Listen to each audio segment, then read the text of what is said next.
Hey everyone, welcome to day 26 of 30 of my 30-day journey to healthy living with Arbonne. It has been an incredible adventure and I cannot believe that we are almost at the tail end of it already. I feel like it went by so fast. So if this is your first time tuning in, welcome. My name's Lindsay, and if this is your multiple time tuning in, you know who I am and welcome back. I really appreciate it either way. And what I'm going to be covering today, of course, is my day 26 recap, as well as a fun, healthy tip, trick to help bring some additional health, wellness, and happiness into your life. So let's get right started into it. So day 26, I was on the struggle bus a bit, right? So if you listen to the day 25 video, you know that I was in Louisville with some of my Arbonne team, and it was amazing. We had an amazing time, but of course we were up late. We were chatting up a storm, dreaming big, business planning, all that kind of good stuff. So we were totally like nerding out until, you know, like 2 in the morning. So why not? So anyways, day 26 found me a little bit sleepy. And I definitely did not eat enough or nourish my body enough throughout the day. And that was my biggest opportunity. So we left pretty early in the morning to head back to Cincinnati. So started off the morning with a rosé champagne fizz, wonderful. Got home, made some eggs and toast, gluten-free toast, of course, and then made a double chocolate shake at one point in the day, drank tons of water. For dinner, I had a vegan gluten-free grilled cheese along with some green apple on the side. And then I also had a hot dog. I love these fork in the road hot dog, guys. Like, they're so amazing, but they're organic. They don't have weird stuff in them, you know, all that kind of good stuff. So I definitely didn't eat enough. And even though there was tons of spinach in my shake, I packed it in there. And I did also do a green shot yesterday too, because it was day 70 of green shots with mom. A ton of spinach in there and stuff. I just didn't eat enough like fresh things, and I just didn't nourish my body as well as I should have. And we all know this, that starving ourselves does not serve us if we're doing it intentionally or unintentionally. So that was my biggest opportunity for day 26. Now, having such a general lack of sleep yesterday, this is Mind Health, B12, cherry limeade flavor. It's so amazing. So sorry, just had to take a little sip. So having a lack of sleep really encouraged me to take a look and dig deeper into how important sleep is to our health. Like, I generally know good sleep is very helpful to our health, right? I can feel it myself. I know that if I go to bed at a reasonable time, get a solid 7 hours, I wake up, I'm refreshed, I'm ready to go, I feel great, everything's wonderful, yay! And I know that if I don't do that, I don't feel as great in the morning. So I did some research, and this is all from Healthline.com, and I will link the article below because it references some really incredible studies, and I was blown away by some of this information that I found. Some I knew, some I didn't. And in an earlier video in this series, I had talked about the importance of aiming to leave 12 hours between your last meal of the day and your first meal of the next day. And the reason why that's important is because our body goes through a cleansing, a repair, a maintenance, a chill process throughout the evening when we're resting, because it could really focus on doing that deeply, as opposed to during the day where our body is just working on keeping us moving and fueled and energized and all that.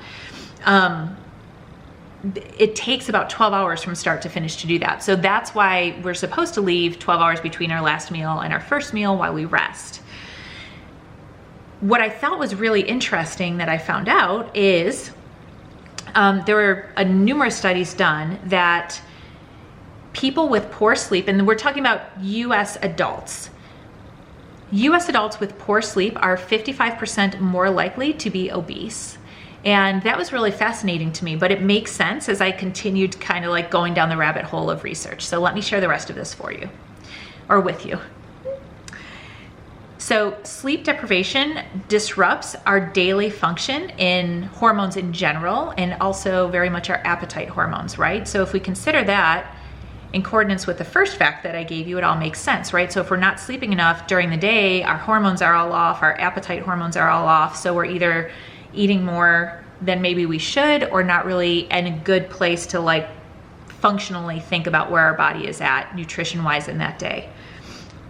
I also thought it was very interesting, and I had heard this before, but poor sleep is linked to depression and feelings of not good mental state, mental fog, all of that kind of good stuff, right? Lack of sleep also increases inflammation in our bodies, which is really, really mind-blowing, because I did not know that. To me, inflammation in our bodies comes from stress, comes from what we're eating, potential allergic reactions, all that kind of good stuff. But when I read that, I was like, that does make sense, because when we talk specifically about stress is very much affected, and our day-to-day is very much affected by how much sleep we get. So if we're not getting enough sleep, we're more stressed out, more inflammation in our body, we're not giving our body enough time to repair and heal itself. It all kind of links up there. So I thought that was very interesting. I'm sure I'm gonna maybe make a sweeping statement here that everybody generally has lived through when you don't sleep enough, you're not always the most pleasant person to be around, right? That was me a little bit yesterday. I just kind of get more direct and just kind of want to like be on my own. But I noticed this with my children too. If they don't get enough sleep, y'all, the next day is like straight up a bear for sure. So sleep does affect our emotional and social interactions as well. I also felt that it was very, very eye-opening that poor sleep does increase our risk for heart disease and stroke. Crazy, right? And then I also thought that this was very fascinating, because I have some people in my life that are type 1 and type 2 diabetic. And what I did not know is that sleep affects our glucose metabolism. I had zero idea about that. So there are studies that link lack of sleep to an increase in type 2 diabetes risk, which I thought was very, very interesting. If you're sleeping less than 6 hours, that actually increases your risk of becoming pre-diabetic. One of the very many things, right, that affect that. I thought that was super fascinating as well.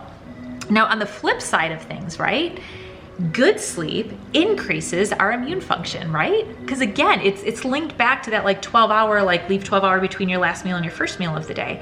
So when we're resting, our body's repairing, it's taking a break, it's maintaining, it's doing what it needs to do, and we're just kind of like laying there sleeping, right? So it can be very effective in it, and that in turn increases our immune function. I'm sure you've maybe heard the term like, oh man, I just feel so worn down today. Or maybe you're so in touch with your body. I know I can feel this. Like if I'm starting to feel a cold coming on or something, and I do not take time to make sure that I'm sleeping, y'all, I am getting sick. No doubt about it. If I take time to rest, to listen to my body, I tend to avoid getting sick, which is really incredible. I also thought it was very interesting too, that a good night of sleep, and this is different for everyone, right? So generally speaking, we're talking about like 6 hours or more, and you kind of have to dial in what works best for you. But great sleep increases our athletic performance. So speed, accuracy, and mental well-being are all greatly benefited by a great night of rest. And I think this one seems obvious, but I really liked the second part of it. I found it very fascinating. So good sleep can increase our concentration and productivity. I know that for a fact. I know I experienced that personally, right?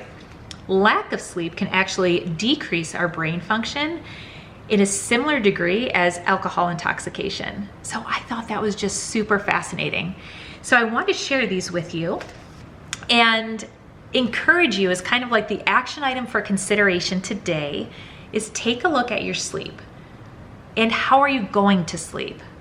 I know a really big, tough change that I made a few months ago was I decidedly put down my phone. I stopped scrolling before bed. I stopped checking emails before bed. I stopped turning on the TV before bed and falling asleep to the TV.